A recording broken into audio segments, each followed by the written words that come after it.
The John Oxley Library recently received a generous donation from James McCormack.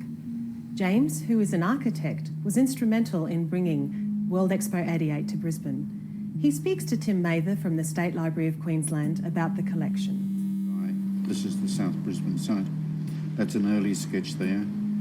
And it says, study prepared for Cameron McNamara and James McCormack and Associates. Here's another alternative. And this is getting close to what actually happened. And you got a pretty one here in colour. The original document contains original drawings back in 1976, when the first idea occurred to me that we should have an expo for Brisbane. And there are probably about 10 of them, 10 drawings, big drawings.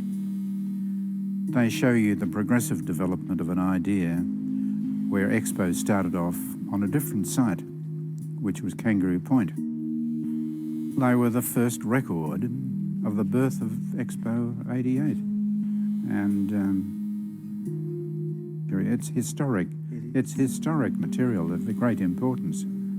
What else do you do if you want to sort of do something to have recorded in the history books? You've got to pass on material. So I didn't hesitate when John McGregor said, why don't you send it all to the Oxley Library? I thought, great idea. There was a decision that there would be Australian bicentennial celebration. And the chairman of that newly appointed authority came to Brisbane and saw the Premier in the morning.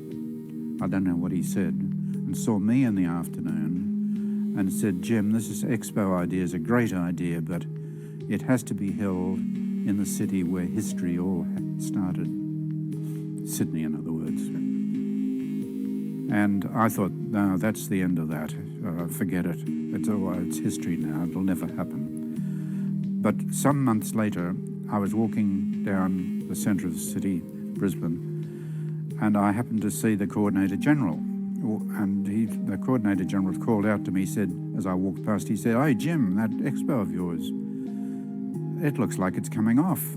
And I found out what had happened, and this is amazing. Malcolm Fraser had hurt his back on the farm and had to go into medical treatment for some months for his back.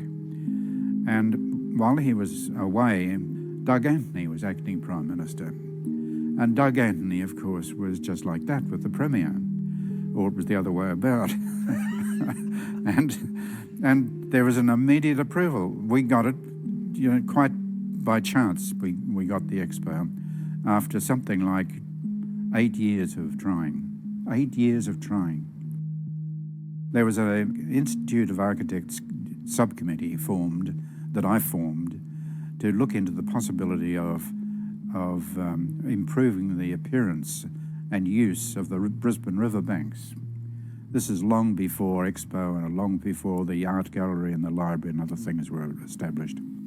So I had Kangaroo Point, and I thought, well, damn it, I'll do something. And I did a very rough sketch. It took me probably an afternoon to do. And it was just for a bit of a joke rather than anything else. I produced it, and then I thought, well, wait a moment, why don't I send that off to the Courier Mail? And it's got a date on the bottom of the drawing, which says, I think, 1976. And that was the first suggestion of an expo for Brisbane on a different site.